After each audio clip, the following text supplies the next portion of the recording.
Well, I'm Sue Stinson, and I have worked in Marshall County in the field of physical education and coaching for 36 years. Okay, I have two brothers, Mark and Paul, and there's three of us in 3.5 years. We all played sports. We enjoy competing still today. And Mark has 3 girls and 7 grandchildren. Paul has 2 children and 2 grandchildren and 1 on the way. So what I'd like to do is tell you a little bit about how I know that sports grew in Marshall County for the women through the 50s, 60s, and 70s and into the 80s, 90s, 2000s. Okay. And it was really neat. In the 1950s, Dorothy Mather was the physical education instructor, and she also coached. And that was very unusual at that time. Dorothy sponsored Girls Athletic Association, or GAA. She retired in 1984, but while she was teaching, she and her colleagues from a lot of schools felt that girls' sports was really important and that we needed to compete. So she and her fellow physical education teachers set up a competitive program for us. She also was the cheerleading coach. She took many of us camping 2 or 3 times a year. She was involved in the Girls State Athletic Association, where she was a leader to become part of the female IHSAA. Pat Roy became the head of the women's division of IHSAA, and Dorothy, Pat, and many other of our colleagues helped set up the women's division of IHSAA, which is now part of our governing body of our total IHSAA. Dorothy and her colleagues set up a schedule so the girls could play. So maybe if Plymouth was playing Warsaw, we would go to Warsaw after school, play a game against Warsaw, go home with the Warsaw girls, have supper, and come back to the boys' varsity game.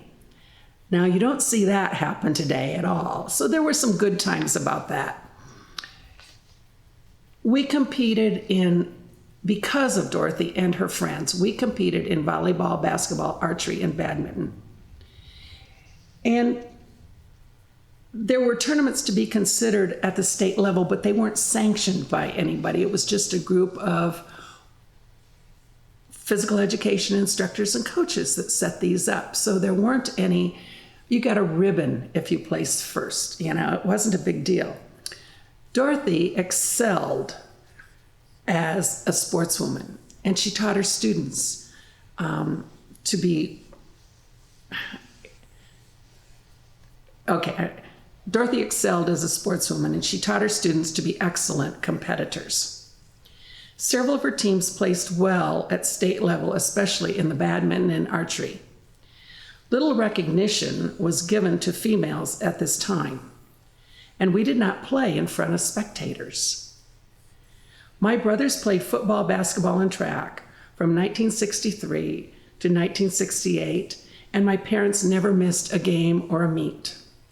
I played in high school from 1962 to 1966, and in college from 1966 to 1970. My parents and brothers never saw me compete as an athlete. This was the norm for the girls until 1972. Most of my college classmates had never competed in high school sports. College was their first opportunity to compete in any sport. It was great to have been able to be in a competitive sports from 1962 to 1970. There are no pictures of girls playing sports in their high school or college yearbooks. There are pictures of our athletic associations, GAA, Girls Athletic Association, and WRA, Women's Athletic Association at college. In June of 1972, President Richard Nixon signed Title IX into effect. As a young teacher, this was a very exciting time for women's sports. At first, the women were considered not to be strong enough to play full court basketball.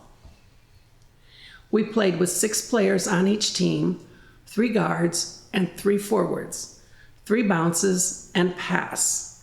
The players were not allowed to go over the center line. Sometime in the early 60s, each team had a rover player ad, and you could play, 1 player on each team could go all over the court. By the late 60s, we were playing full court with 5 players on a team with some modified rules from the boys' game. I started teaching at Bremen High School in 1970-71 school year. The teacher that had been there before me had set up a competitive schedule for volleyball and basketball. I got to coach that year. It was exciting to be involved in the new competitive program, which was initiated before 1970. I was a paid coach in 1970, a very modest stipend from Bremen High School. Dorothy, who had been at Plymouth since 1954 and coaching, was not paid to coach until the 1971-72 school year. She gave her time freely for many years. When I started teaching at Lincoln Junior High in Plymouth in the fall of '71, the girls were not competing against other schools, but we did have GAA. This group was very active, playing volleyball, basketball, badminton, and going camping. In 1973, Carol Gilbert joined the teaching and coaching staff at Lincoln. We were able to set up the first of the competitive programs against other schools. The first year, the girls wore pennies to designate which team they were on and their number. They were very uncomfortable. Uniforms were considered expensive for our budget, so Carol and I enlisted the help of the home economics teacher, Linda Langfeld. With Linda and several of our students, we made our uniforms: red shorts, white tops with red raglan sleeves. Yoder Sports put the numbers on the shirts, and our team was one of the first junior high schools in the area to have uniforms. We wore those uniforms for home and away games for several years until they were threadbare. We started with volleyball and basketball with maybe 6 games scheduled for each season for the 7th and 8th grade. Plymouth had enough girls often for 2 teams at each level. Plymouth had good facilities. The junior high had 2 gyms, so we were able to schedule our practices at the same time as the boys and not have to wait until after the boys practiced. About 1996, Lincoln joined an official junior high conference. Currently, the males play their conference games for boys basketball, football, track, and golf. The girls compete in volleyball, basketball, track, and golf. The junior high teams have supported the high school teams for many years, and the junior high coaches often have contact with the high school coaches, so we are all teaching the proper techniques.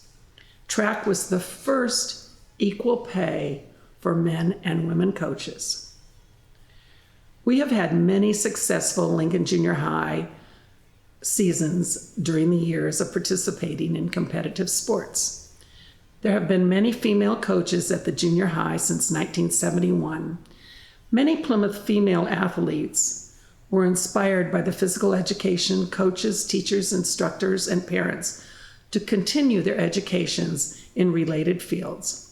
Plymouth has had many former students become coaches for our female teams. Players and coaches, we have learned to be, as players and coaches, we have learned to be good citizens in the community in the adult, as players and coaches, we have lived to be good citizens in the communities where we live as adults. Some of these coaches are Betty Manning Yoder, Sarah Klein Flynn, Nicole Demeen Drang, Cheryl Rogers Kane, Corey Duncan, Beth Garrity, Laura Garrity, Bev Wojcik, Heather Pickrell-Delp, Lisa Hallam Jones, and many others. The Plymouth teams have competed in unofficial state tournaments since before 1972 and continue to compete in sanctioned IHSAA tournaments. Two of the many highlights of my teaching and coaching career were having known many physical education instructors who have been so willing to give up their time, knowledge, and dedication to the development of young women in our community and state. Also, being a part of being able to set up the original Title IX program at Lincoln Junior High.